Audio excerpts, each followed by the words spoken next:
In his second inauguration speech, US President Donald Trump made a lengthy promise to reverse some of the climate-friendly energy policies adopted by the Biden administration. On his first day in office in his second term, he signed an executive order withdrawing the United States, the world's largest historical emitter of greenhouse gases, from the Paris Agreement for the second time in a decade.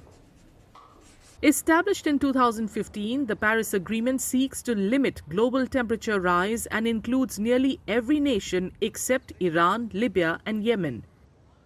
The US exit positions it among only 4 countries outside this vital accord, which aims to reduce greenhouse gas emissions globally. Look, his reasoning is very clear. He thinks that the United States would be paying out more in terms of its global collaboration than what it would gain. This is exactly what he said even in 2016. And he believes that the United States is a country which has no global obligations of this kind and no responsibility for historic emissions, etc. And so, therefore, he says, well, we'll do what we have to do, you do what you have to do. That's his standard approach. Drilling in all these places is, in my opinion, straight away guided by pecuniary interests, and of course the fact that it will lower prices of oil that could help curb inflation in the United States. Trump's latest move mirrors his 2017 withdrawal, but this time it could have a more profound impact.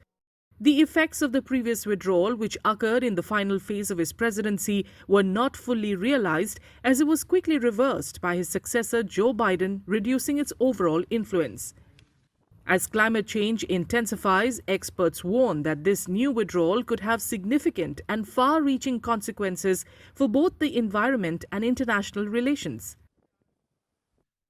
In any which way, the developing world, with or without US being in the Paris Agreement, there would have been an increase in fossil fuels for a certain period of time.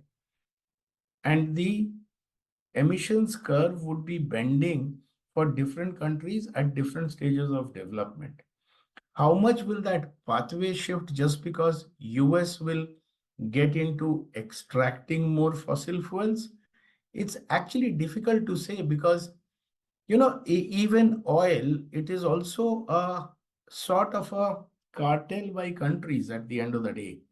So it is not that, it depends on where the demand is coming from. So if you see the consumer moving away to EVs, to renewable energy, US might just left with extracting fossil fuels and not finding a market for it.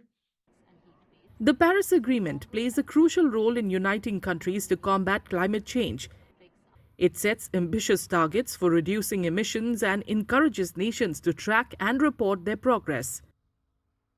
Trump's withdrawal raises concerns about the environmental impact, potentially hindering global efforts to limit global warming and worsening climate crises.